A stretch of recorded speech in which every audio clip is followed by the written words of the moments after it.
लोकसभा चुनाव 2024 को लेकर लखनऊ का सियासी पारा हाई है। प्रत्याशियों की लिस्ट भी सामने आने लगी है।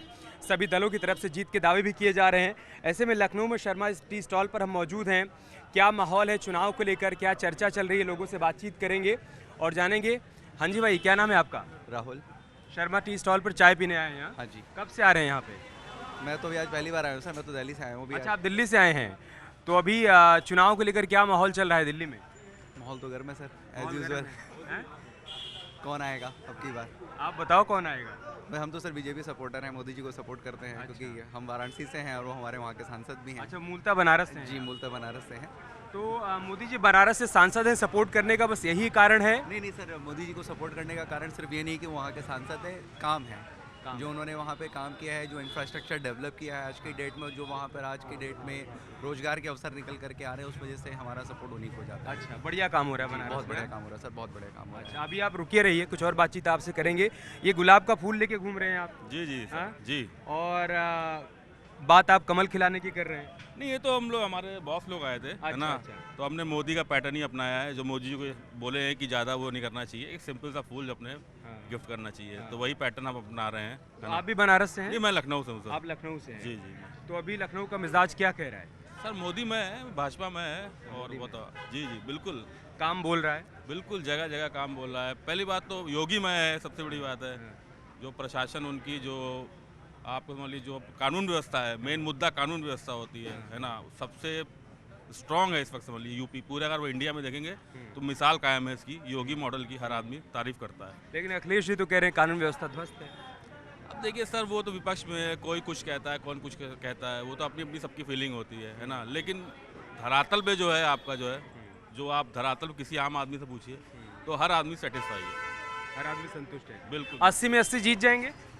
बिल्कुल उधर कैमरे पे देख के बिल्कुल बिल्कुल सर, बिल्कुल, नो डाउट, नो डाउट, कोई डाउट ही नहीं है। कोई डाउट नहीं है। हाँ? कोई डाउट नहीं है। अयोध्या, काशी सब चमक रहा है। बिल्कुल चमक रहा है सर, बिल्कुल चमक रहा है। क्या नाम है आपका? मेरा नाम गोपाल शर्मा है। अच्छा, आप यही हैं, अंदर ही काम करते हैं आप? जी। हर तरह के लोगों से मिलते हैं यहाँ। क्या माहौल चल रहा है अभी चुनाव का? सर माहौल तो इस समय वैसे भाजपा का पलड़ा भारी चल रहा है। राजनाथ सिंह जी एक बार फिर से यहाँ से प्रत्याशी घोषित हो गए। हाँ, तो वही मेरे ख्याल से वही जीतेंगे। 35 साल से ये सीट बीजेपी के पास ही है। क्या कारण है? मतलब इतना काम हुआ है कि बार बार यहाँ के लोग बीजेपी को वोट कर रहे हैं, यहाँ बीजेपी का माहौल रहता है इस वजह से? यहाँ जो भी सांसद रहा है पिछले, जब से भाजपा के सांसद हुए हैं तब से उन्होंने कुछ ना कुछ तो किया ही है। अच्छा। इसलिए थोड़ा बहुत भी किया है ना, तो वो भी उनके लिए, यहाँ की जनता के लिए बहुत है। तो लखनऊ बीजेपी के लिए खास है, लेकिन शर्मा टी स्टॉल इतना खास क्यों है लखनऊ के लोगों के लिए? ये शर्मा टी स्टॉल लखनऊ के लोगों ने ही खास बनाया है। अच्छा। लखनऊ के लिए खास नहीं है, लखनऊ के लोगों ने ही खास बनाया है शर्मा टी स्टॉल। क्या क्या खासियत है? चाय के अलावा क्या है? चाय के अलावा बल मक्खन है, समोसा है, मठरी है, सोहाल है, बेसन का लड्डू है, लाल पेड़ा है। यहाँ लेकिन मैं लोगों से बात कर रहा था तो उनकी एक शिकायत थी कि समोसे की जगह चटनी नहीं देते हैं यहाँ। नहीं, चटनी तो हम देते ही नहीं है, बहुत सालों से बनाते ही नहीं चटनी, इसीलिए। क्योंकि हमारी समझ से चटनी से समोसे का स्वाद नहीं आता, चटनी के स्वाद आएगा फिर समोसे का स्वाद नहीं होगा। अच्छा, अयोध्या में दिव्य और भव्य राम मंदिर बन गया, उसका कितना असर इस बार आप चुनाव में देख पा रहे हैं? उसका मेरे ख्याल से 70-75% तो असर पड़ेगा ही। चलिए, कुछ और लोगों से बातचीत करते हैं और जानते हैं कि क्या चुनावी माहौल चल रहा है। भाई साहब, कहाँ से आए हैं? सर जी, हम तो बनारस से हैं, मोदी जी बनारस के से हैं। हैं? जी जी जी। अभी क्या माहौल चल रहा है बनारस में? बनारस तो सर जी हमेशा से मोदी में रहा है। मोदी में रहा है। जी हाँ। क्या कारण रहा है मोदी में रहने का? कारण सर जी, जो पिछले कम से कम 2014 से जो वहाँ पे डेवलपमेंट हुआ है, जो वहाँ पे विकास हुआ है, सारी चीज़ों में बदलाव आया है।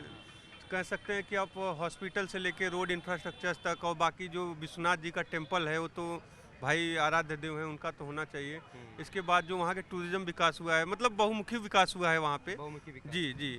और वो सब टोटल उसी के वजह से उनको जो भी आज के समय सफलता मिल रही है वहाँ पे, उनका बहुमुखी विकास के कारण ही मिल रही है। आपका नाम क्या भैया? शैलेंद्र कुमार। हाँ? शैलेंद्र कुमार। शैलेंद्र कुमार जी, थोड़ी जगह दीजिए तो मैं भी बैठ जाऊँ, फिर बातचीत करते हैं आपसे। आप भी बनारस से ही हैं? नहीं, मैं लखनऊ से हूँ। आप लखनऊ से हैं? तो अभी भाई साहब कह मैं रहे हैं कि interested बनारस नहीं में हूँ। सब बढ़िया मैं चल रहा interested नहीं है। हूँ। आप किस में इंटरेस्टेड है? मैं उसी पे बात मैं करूँगा। अपने जॉब में इंटरेस्टेड हूँ ओनली। क्या जॉब करते हैं आप? मैं जॉब करता हूँ मार्केटिंग। मार्केटिंग में? जी, केमिकल मार्केटिंग। Chemical marketing. हाँ, तो किसी कंपनी में जॉब कर रहे हैं आप जी अभी? जी जी कौन सी कंपनी में? SR petrochemical. अच्छा, तो क्या आपका क्या काम है उसमें? उसमें मेरा काम है फील्ड वर्क का। फील्ड वर्क का। हाँ। तो फील्ड में अभी सब बढ़िया चल रहा है? जी बढ़िया चल रहा है। मार्केट बढ़िया चल रहा है? बढ़िया चल रहा है। जी। कोरोना के बाद कोई असर मार्केट पे? हाँ, काफ़ी इम्पैक्ट पड़ा हाँ। है। मैं बोल सकता हूँ कि कंस्ट्रक्शन स्लो हो गया है। जो इसके पहले जो हम लोगों की सेल थी उससे ग्रोथ थी वो कम हो गई है। बस यही बता सकते तो हैं। शैलेंद्र जी आप मूलतः यहीं के रहने वाले हैं, जी। लखनऊ की? हाँ? जी घर परिवार में कितने लोग? बस इतने ही सीमित है। अभी शादी नहीं हुई है? नहीं शादी नहीं हुई है, शादी की तैयारी कर रहे हैं? हाँ? नहीं, अभी तैयारी नहीं कर रहे। तैयारी भी नहीं कर रहे हैं अभी? काम वाम बढ़िया चल जाएगा तो आगे करेंगे? जी जी जी। पढ़ाई कहाँ पे की आपने? पढ़ाई हमने की है कानपुर से। कानपुर से पढ़ाई की है। कहाँ तक पढ़ाई की आपने? ग्रेजुएशन। ग्रेजुएशन किया है। अभी जैसे एक चर्चा ये चलती है, युवा चर्चा करते हैं कि भर्तियां पहले तो आती नहीं हैं, आती हैं तो पेपर लीक हो जाते हैं, नौकरी नहीं मिल पा रही है। सब हुआ है। मैंने 5 साल तैयारी की है। आपने 5 साल तैयारी की है? कहाँ रह के? कानपुर में ही रह कर। कानपुर में रह के? मैं कानपुर में रहा हूँ यार साल भर तक, तो वहाँ तो पढ़ाई लिखाई का बढ़िया माहौल है, तो वहाँ क्या युवा क्या कह रहे हैं कि मतलब इस बार? मैं एक्चुअली अब भीड़ में नहीं रहता हूँ। मेरी ट्रेडिंग का काम है, मेरा सब अलग हो गया है अच्छा। सिस्टम। तो इंटरेस्टेड किसी भी चीज़ में नहीं हूँ, बस काम पे फोकस। अच्छा, काम पे फोकस, ये तो अच्छी बात है। अच्छा, अयोध्या में रामलला का मंदिर बन गया, अभी उसको लेकर क्या है मन में? कुछ नहीं, बस टाइम निकाल के दर्शन करने जाना है। दर्शन करने जाएंगे? बस। तस्वीर तो देखी होगी राम जी की प्रतिमा की आपने? देखिए। आकर्षक है वो? जी हाँ? जी। हाँ। तो बाकी भैया से बात कर लीजिए। नहीं भैया से ज़्यादा तो हम बता बात कर ही लेंगे। आप कहीं जल्दी में है क्या? नहीं, जल्दी में नहीं। हाँ, चलिए आपकी मार्केटिंग अच्छी चले इसके लिए आपको बहुत शुभकामनाएं शैलेंद्र जी।